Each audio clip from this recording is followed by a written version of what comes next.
La mayoría de las mitologías tienen dioses que representan la muerte.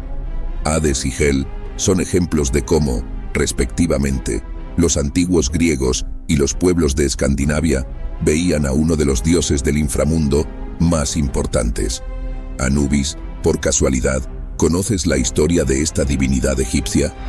Probablemente ya hayas visto su figura en algún lugar. Antes de empezar a hablar sobre Anubis, me gustaría dejar claro que las mitologías generalmente tienen varias versiones.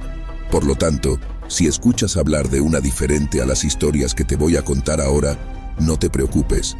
Anubis, conocido también por el nombre Ja en el grupo, es originalmente el dios de la muerte de la mitología egipcia. Además de ser responsable del inframundo, él es quien guarda las tumbas y forma parte del juicio de todas las almas al pesar el corazón de las personas en una balanza mágica. También está involucrado en todo el proceso de momificación. Un hecho curioso es que, según algunas versiones de la mitología egipcia, el dios de la muerte sería producto de una traición entre dioses. El padre de Anubis es Osiris, el dios de la fertilidad, de la agricultura y uno de los más poderosos entre los dioses egipcios. La madre es Neftis. Ella es considerada, junto a su hermana Isis, como la diosa madre, siendo protectora de los hogares egipcios y también de los nacimientos. Incluso hay una gran confusión entre historiadores y egiptólogos respecto a las leyendas que involucran a ambas, debido a que hay varias versiones. Ocasionalmente, sus roles son intercambiados e incluso sus personalidades. Con el ascenso de Osiris, Isis también pasó a ser una diosa muy venerada, ganó nuevas atribuciones y se volvió más poderosa. Esto de alguna manera eclipsó el papel de su hermana, que terminó quedando un poco al margen de las leyendas. Pero, volvamos a la historia de Anubis. Según la mayoría de las versiones, Osiris tenía como pareja a Isis. Por otro lado, Neftis tenía como pareja a Set, el dios del desierto, de la guerra y del caos, el mayor opositor a Osiris, y siempre sintió envidia del hermano, por el hecho de que él mismo era adorado mientras él, generalmente, era temido.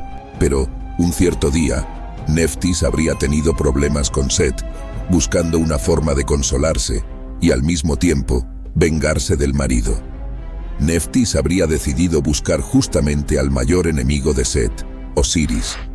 Como sabía que el dios de la fertilidad no aceptaría traicionar a su esposa, Neftis decidió disfrazarse de Isis y así logró seducir a Osiris, y fue de esa relación que ella terminó embarazada. Tiempo después, nació Anubis. Obviamente, esto enfureció a Set, y en algunas versiones habría sido la gota que colmó el vaso para que éste matara a Osiris. Incluso, hay relatos de que, temiendo que Set terminara matando a su hijo, Neftis habría entregado a Anubis a los cuidados de Isis, quien terminó perdonando a Neftis por ello. Anubis siempre estuvo al lado de Osiris y contra Set en prácticamente todos los momentos. Y aquí vale la pena explicar la evolución del mito de Anubis. Al principio, él era el señor del inframundo, gobernando todas las almas y juzgándolas. Pero, con la popularidad de Osiris aumentando, la importancia del dios de la fertilidad fue siendo modificada. En un dado momento, Osiris es asesinado por Set, pero logra vencer a la muerte con la ayuda de Isis, Neftis y del propio Anubis, volviendo a vivir. En ese proceso es que habría ocurrido la primera modificación de la historia de Anubis. Al menos, según las leyendas de aquella época, cuando Osiris estaba muerto, Isis fue recogiendo los pedazos de su amado, que había sido literalmente cortado en varias partes por Set y esparcido por Egipto. Después de que ella logró juntar las partes, Anubis habría tenido la idea de embalsamar. A partir de ese momento, se convertiría en el dios del embalsamamiento, de la momificación y guardián de todas las tumbas. Muchos creían que era Anubis quien impedía que los saqueadores lograran profanar las tumbas. Pero, volviendo a la historia de la unificación de Osiris, cuando éste vuelve a la vida, tiene un hijo con Isis denominado Horus. Es Horus quien derrota a Set y pasa, de cierta forma, a gobernar los cielos. Es a partir de ahí que Osiris comienza a formar parte de los juicios de las almas de los seres humanos en el Salón de las Dos Verdades y se convierte en uno de los señores del mundo inferior. De cierta forma, Anubis perdió su importancia entre los religiosos. Mucho de esto se debe nuevamente al ascenso de Osiris como una de las grandes figuras de la mitología. Este tal vez sea uno de los aspectos más interesantes de la mitología egipcia. Nunca fue algo estático, repitiendo las mismas historias. A lo largo del tiempo, los cuentos fueron evolucionando de acuerdo con lo que la situación pedía. Un ejemplo de este cambio son las comparaciones entre los inscritos del Imperio Antiguo, donde él es uno de los seres más poderosos del panteón de dioses, y lo que se dice sobre él a partir del Imperio Medio y del Imperio Nuevo, como siendo una especie de guía de los muertos y auxiliar durante el juicio. Uno de los principales roles desempeñados por Anubis, después de haber, entre comillas, perdido el lugar para Osiris, era conducir a la persona por el inframundo tras su muerte. Todo este proceso es descrito en escrituras de templos y también en el famoso Libro de los Muertos. Pero voy a echarte una mano, ¿vale? Voy a explicar resumidamente este proceso. Cuando la persona muere, es momificada. Todo este proceso se hace con ayuda de Anubis, ya que él es el dios responsable por ese aspecto. Es interesante decir que, en ciertos momentos durante el proceso de momificación, algunas personas utilizaban máscaras que representaban a Anubis. El nombre de estos sacerdotes del dios era ITM. Por un periodo, fueron populares en Egipto, y la mayoría de las veces, Anubis es representado con un animal similar al chacal. Dije similar porque hay historiadores que divergen en relación al animal. Algunos apuntan que sería una especie de perro, y otros llegan incluso a afirmar que sería una especie inventada por los egipcios. De cualquier forma, se señala que ese animal, referenciado en algunos artículos como animal de Anubis, rondaba los cementerios de aquella época. Así, la gente local lo interpretó como siendo una señal de Dios. Pero siguiendo con la historia, tras morir, el muerto es recibido por Anubis. Él es quien hace que la persona vaya a la admisión de los muertos.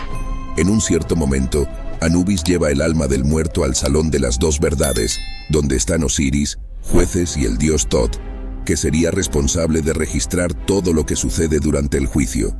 Los jueces entonces preguntan al individuo respecto a cada pecado que pudiera haber cometido. El muerto debe negar los pecados. Esta declaración de inocencia es generalmente llamada confesión negativa y era muy famosa en la época. Durante el tiempo en que el muerto va respondiendo a las preguntas de los jueces, una balanza que posee dos platos va siendo preparada por Anubis. Después de lista, una pluma de avestruz es depositada en uno de los platos de la balanza. Esta pluma es la representación de la diosa de la verdad de la justicia, conocida como Maat. En el otro plato sería colocado el corazón del individuo. Los egipcios creían que los sentimientos quedaban guardados en el órgano. Si el corazón de la persona fuera más ligero que la pluma de la verdad, ganaría el derecho de ir al paraíso. Pero, ¿y si el corazón fuera demasiado pesado? Ahí, el muerto estaría con serios problemas. Si el corazón pesara más que la pluma, la persona tendría una segunda muerte, conocida como muerte eterna.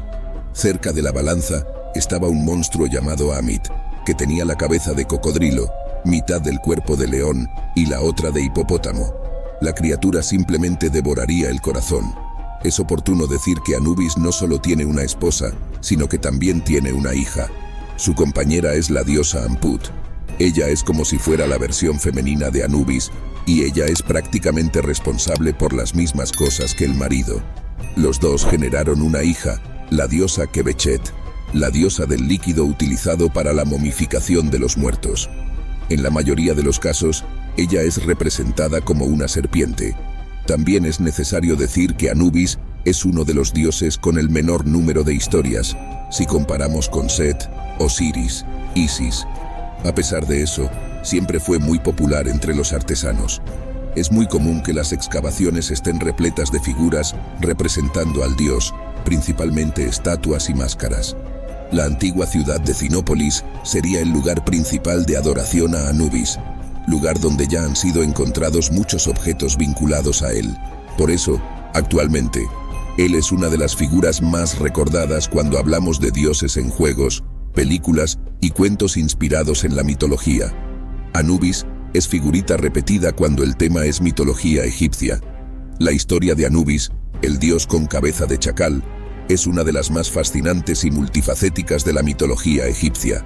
Su papel como guardián del inframundo y juez de las almas es solo el comienzo de una narrativa rica que se entrelaza con los destinos de dioses inmortales. Anubis no es solo un dios de la muerte. Él es un mediador entre la vida y el más allá, un protector que guía las almas a través de los misterios del inframundo con justicia y compasión. Conforme la historia se despliega, descubrimos más sobre la compleja red de relaciones divinas y el impacto de esas relaciones en el orden cósmico del antiguo Egipto. Anubis, hijo de Neftis y Osiris, nace de una traición, pero trasciende sus orígenes para convertirse en uno de los dioses más venerados. Su madre, Neftis, desesperada por afecto y atención, engaña a Osiris al disfrazarse de Isis, resultando en el nacimiento de Anubis. Este origen tumultuoso no impide que Anubis cumpla su destino. Al contrario, él se eleva por encima de él, asumiendo un papel crucial en el panteón egipcio. La habilidad de Anubis para embalsamar a Osiris, permitiéndole resucitar, es una innovación divina que ofrece a la humanidad los rituales de momificación, un regalo que garantiza a todos los egipcios un paso seguro hacia la vida después de la muerte. Este acto de inteligencia y compasión cimenta el estatus de Anubis como el dios del embalsamamiento y el guardián de las tumbas, asegurando que sea recordado no como un dios de la muerte, sino como un protector de la vida eterna. La historia de Anubis es también una de evolución y adaptación. Con el tiempo, su papel como el principal juez de los muertos es suplantado por la creciente veneración a Osiris. Sin embargo, Anubis no se ve disminuido por este cambio. En cambio, se adapta, convirtiéndose en el guía de las almas a través del inframundo, un papel que le permite ejercer su inmensa sabiduría y justicia. Se convierte en el psicopompo definitivo, el conductor de las almas, asegurando que la justicia de Maat se mantenga en el juicio de los muertos. Al reflexionar sobre la historia de Anubis, somos recordados de la profunda reverencia que los antiguos egipcios tenían por el ciclo de la vida, muerte y renacimiento. Anubis, con su presencia tranquila y justa, representa la creencia de que la muerte no es el fin, sino un portal hacia un nuevo comienzo.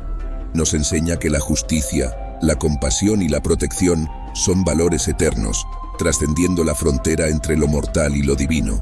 Para los espectadores de YouTube que han acompañado este viaje a través de la mitología egipcia, la historia de Anubis sirve como un poderoso recordatorio de nuestra propia búsqueda de significado y comprensión ante lo desconocido. Nos alienta a enfrentar los misterios de la vida y la muerte con valentía, sabiduría y la esperanza de renovación. Y así, mientras el sol se pone sobre las pirámides, la historia de Anubis, el guardián del inframundo, llega a su fin.